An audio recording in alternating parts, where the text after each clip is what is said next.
masih mengkotak-kotakkan, kamu Cina, kamu pribumi, kamu non-pribumi. Nah, ini sebetulnya bisa menjawab bahwa sebenarnya kita semua ini satu saudara dari berbagai ras di dunia.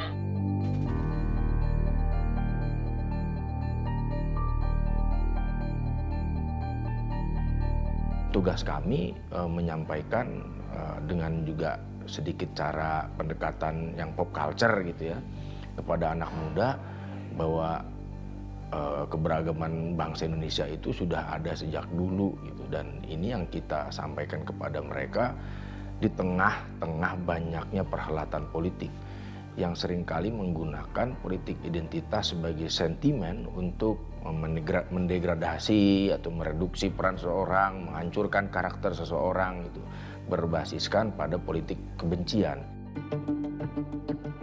Indonesia itu konstruksi politik, ini konstruksi sosial. Sama begitu juga dengan rasialisme. Misalkan kenapa sebagian orang ada yang mudah dihasut kebenciannya karena etnis gitu. Jadi saya pikir yang mau kita perkaya perspektifnya untuk mengimbangi stigma kebencian yang diciptakan melalui proses konstruksi sosial tadi.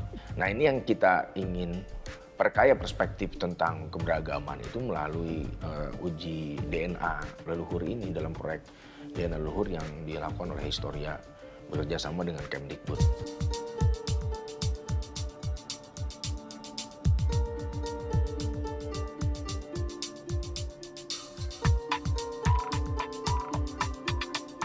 Proyek DNA yang kita lakukan itu DNA ancestral, artinya menguji genetik seseorang itu dan mencari tentang asal usul seseorang itu. Jadi namanya DNA ancestry ya, atau heritage. Ini tes yang sebetulnya sudah banyak dilakukan. Apa yang dicari tahu dari proyek tes DNA ini? Itu mencari tahu seberapa beragam komposisi pembentuk si individu itu secara genetik. Dia bisa ditarik sampai ke atas gitu, artinya ke belakang, ke masa lalu kita. Jadi dengan tes ini kita bisa melihat kita itu orang mana gitu. Jadi misalkan secara ras ada orang East Asia, Asia Timur gitu kan, apakah kita orang Austroasiatik, kemudian apakah kita juga ada keturunan Arab atau mungkin juga Kaukasia.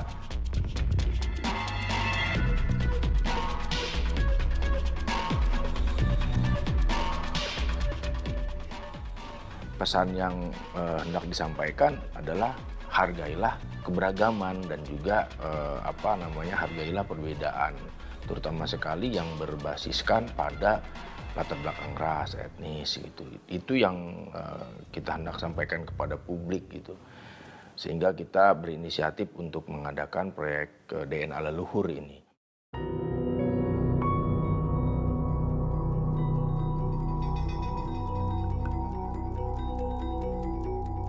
Selama ini orang menyebut tentang asal-usul orang Indonesia hanya berdasar dari sisi penafsiran kalau dari ilmu sejarah.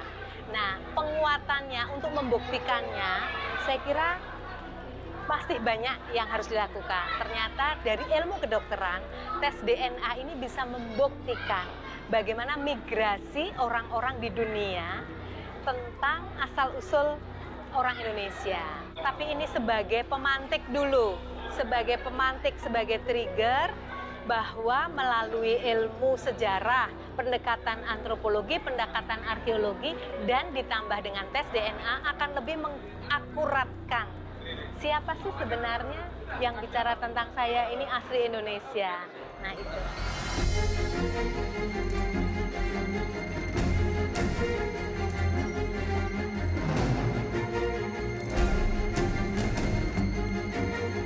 Sebenarnya dari tes DNA ini itu ada beberapa hal yang bisa kita lihat ya, yang kita pelajari. Pertama adalah asal-usul, terus bisa juga misalnya struktur dari populasi itu.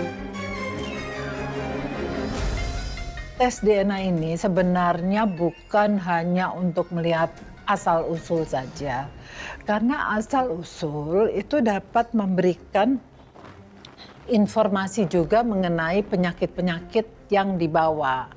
Gitu. Dan itu sangat penting untuk Indonesia karena kebijakan kesehatan nantinya itu akan dilandasi oleh yang namanya kedokteran presisi. Sedangkan kalau dengan DNA kita itu kan dia itu informasi genetik. Dan informasi genetik itu benar-benar menceritakan mengenai masing-masing individu atau orang gitu.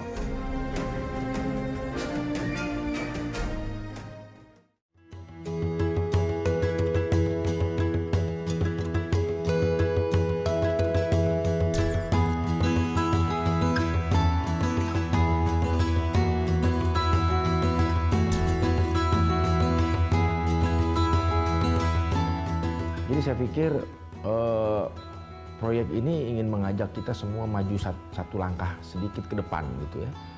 Karena pengalaman di belakang gitu banyak sekali konflik yang bernuansa rasialis, banyak sekali konflik yang bernuansa etnis yang sebetulnya bukan karena etnisitas atau rasialisme itu sendiri, tapi problem mendasarnya adalah keadilan sosial gitu kan. Jadi saya kira yang mau kita sebarkan di dalam proyek ini adalah cara kita berpikir memandang diri kita sendiri dan juga memandang masyarakat kita. Kita akan bawa keliling Indonesia dan kita akan bikin semacam gerakan kampanye keberagaman lah. Ya, artinya kita punya misi juga untuk mengurangi penggunaan politik identitas dan kebencian berdasarkan etnis, berdasarkan agama di Indonesia ini. Jadi saya kira ini satu langkah kecil dari kami untuk memberikan kekayaan perspektif terhadap keberagaman Indonesia.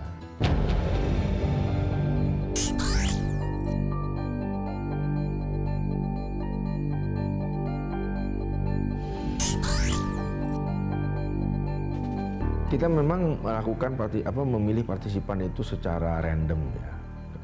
Kenapa tidak 34 provinsi? Karena batas provinsi itu administratif sifatnya gitu kan.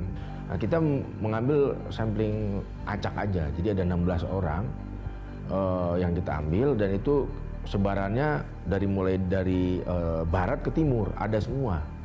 Jadi perwakilan secara etnisitas mereka ada semua dan kita bagi 8 itu dari volunteer dari public figure ya, supaya kita punya gaung yang lebih besar. Yang sisanya itu orang-orang yang kita buka, kita tes, kita biayain semua. Kita biayain semua, kita bayarin, mereka kita tes, mereka bersedia untuk diungkapkan, dipublikasikan hasil tesnya. Kemudian kita buat. Prosesnya dengan mengambil liur ya atau saliva gitu. Jadi diambil menggunakan seperti cotton bud. Ada juga di lab lain misalkan minta air liurnya dengan meludah gitu.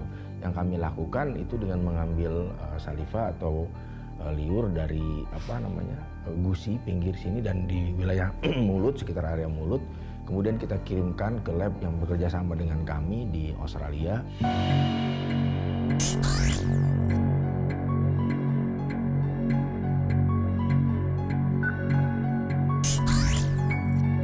Melihat penampakan fisik kakek saya itu jadi kemudian muncul ketertarikan yang sangat kuat dalam diri saya. Kapan ya saya ingin ikut sekali gitu untuk ikut tes DNA itu. Tapi masalahnya kan setahu saya waktu itu tes DNA hanya diadakan di Amerika, paling dekat mungkin Australia gitu, dan biayanya mahal gitu.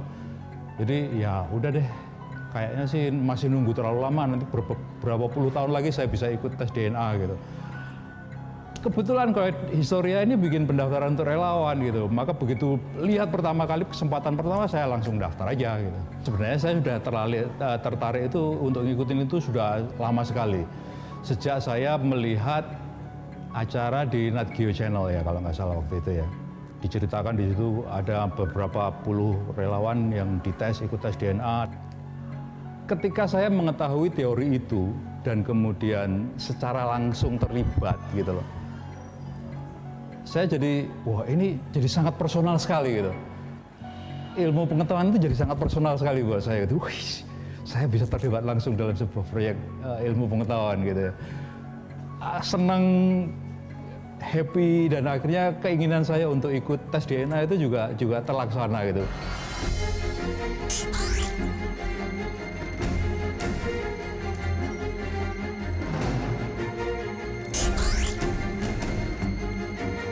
Ada 4 gen dominan dalam diri saya. Yang pertama dari Asia Timur, itu 78,45%. Menurut Bu Hera, Asia Timur itu bisa berasal dari Tiongkok atau bisa berasal dari Taiwan. Kalau dugaan kuat, saya yang berasal dari Taiwan gitu loh. Nah, yang dominan kedua itu dari Asia yang tersebar.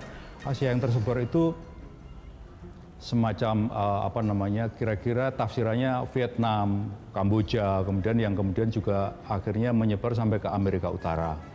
Itu kira-kira 24% something lah ya. Nah, kemudian yang sekitar berapa persen ya saya lupa ya, detailnya itu dari Asia Selatan. Menurut keterangannya Bu Hera, Asia Selatan itu khususnya berasal dari daerah Bengali. Kemudian 0,39% itu dari Arabia, Timur Tengah. Saya khususnya menurut Bu Hera itu asalnya leluhur saya adalah Kurdi yang berdiam di daerah Irak. Nah, itu yang kemudian ada di dalam diri saya gitu. Saya nggak menduga sih sebenarnya kalau ada darah Arab dan Asia Selatan itu loh gitu loh. Kalau soal ada gen Mongoloid kan memang secara teoritis kita sudah tahu ya. Tapi bahwa itu menjadi dominan itu juga cukup mengejutkan juga buat saya gitu. Yang lebih mengejutkan adalah bahwa ternyata ada darah Asia Selatan, ada darah Timur Tengah, ada leluhur dari Asia yang daerah-daerah di Asia Dispers itu gitu.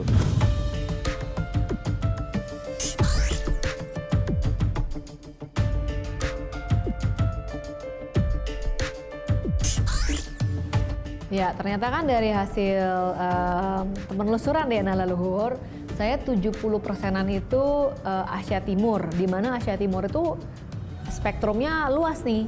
Tidak hanya China, tapi juga Jepang, Korea, ya kan? Siapa tahu leluhur saya Opa, gitu kan. Terus ada juga masuk di situ Taiwan juga, gitu. Cukup luas tuh. Jadi nggak tahu nih yang mana. Terus ada 20-an% itu Asia Timur yang migrasi atau pergi ke Amerika Utara.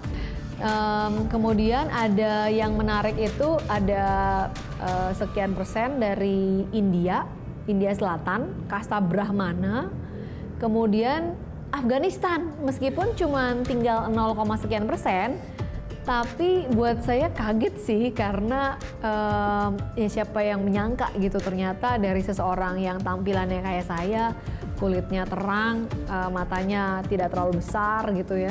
Ternyata saya punya leluhur India dan Afghanistan gitu kan. Jadi sekarang kalau saya disuruh pulang ke negeri asalnya, negeri yang mana nih? Afghanistan. Dan ternyata yang menarik dari tes DNA itu ada 16 orang kan. Hasilnya nggak ada itu yang murni Indonesia, nggak ada gitu kan.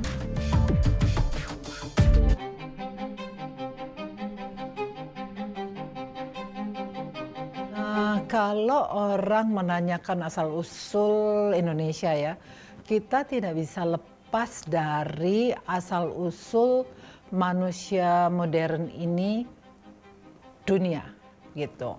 Dan kita sudah sepakat, jadi para ahli genetik sudah sepakat semuanya, bahkan juga dari disiplin ilmu lainnya, bahwa asal-usul manusia modern atau Homo sapiens itu asalnya dari Afrika.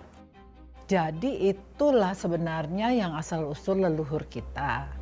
Nah itu kalau kita bicara dengan ini ya konteks dunia. Dan untuk bisa bicara mengenai Indonesia, kita harus tahu dulu mengenai dunianya ini gitu, dari mana. Jadi dari Afrika kemudian menyebar, masuk ke benua Eropa, ke benua Asia, kemudian sebagian turun ke Kepulauan Nusantara.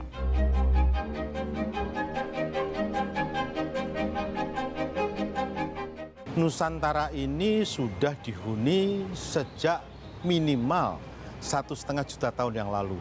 itu dimulai dengan datangnya manusia purba yang bernama Homo erectus. Jadi manusia yang telah berdiri tegak, berjalan tegak tadi itu, yang ditafsirkan berasal dari Afrika, keluar dari benua Afrika 1,8 juta tahun yang lalu. Keturunannya yang bernama Homo erectus mulai 1,8 juta, dia sudah bisa keluar dan sampai ke Eropa, sampai ke dominasi di Asia depan, sampai juga ke Asia Timur di Cina, dan akhirnya sampai ke Pulau Jawa pada 1,5 juta tahun yang lalu. Inilah yang menjadikan penduduk dalam tanda petik Pulau Jawa yang pertama 1,5 juta tahun yang lalu. Nah, ini gelombang migrasi yang pertama dari Afrika. Ya, mereka datang ke Pulau Jawa dan berhidup di sini sampai kira-kira lebih dari 1 juta tahun sebelum akhirnya mereka punah 100.000 tahun yang lalu.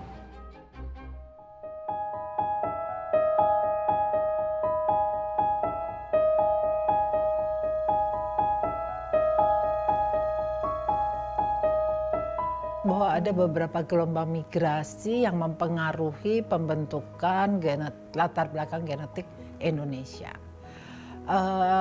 Indonesia itu adalah suatu crossroad, jadi suatu persimpangan jalan migrasi populasi.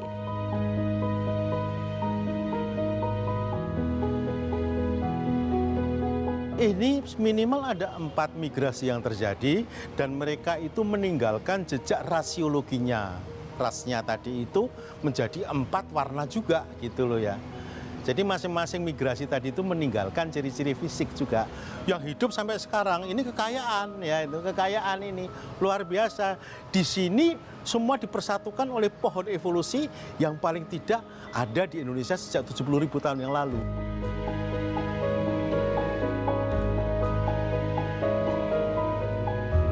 Kedatangan orang-orang Nusantara itu kan dibagi ke dalam 4 masa migrasi besar gitu, yang termasuk yang terakhir yang modern, bangsa-bangsa Eropa datang kemari. Jadi tidak mustahil kalau Anda mungkin juga ada sisi Kaukasianya atau mungkin ada orang Belandanya gitu. Kita kan nggak pernah tahu, kita nggak pernah hafal sampai buyut ke atas itu siapa.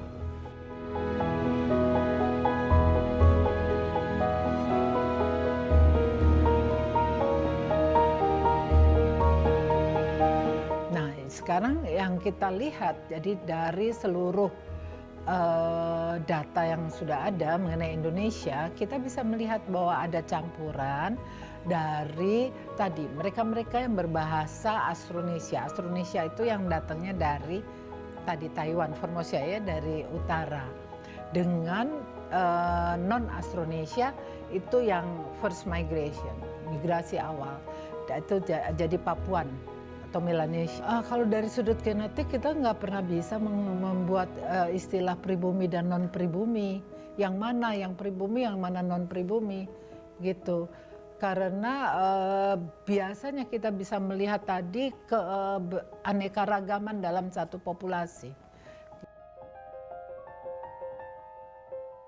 Jadi dari awal para founding fathers kita tuh udah menyadari kita ini beragam, tapi kita harus menjadi satu, makanya Bhinneka Tunggal Ika. Tapi ini membuktikan bahwa Indonesia tuh lagi-lagi kita tuh beragam. Kami menyatakan tidak ada yang paling murni, tidak ada yang paling unggul berdasarkan rasial, tidak ada. Tapi semua ini kita punya sisi keberagaman, dan karena itu kita harus mulai menghargai perbedaan dan keberagaman itu sendiri. Kita juga punya kekayaan budaya yang sangat hebat gitu ya. Mungkin juga tingkat keragaman kita paling tinggi, paling meriah lah di dunia ini. Ya, saya kira harapan dari proyek ini orang akan semakin paham tentang dirinya, semakin paham tentang keberagaman Indonesia. Itu fakta, kita punya hampir mungkin 700 suku bangsa ya.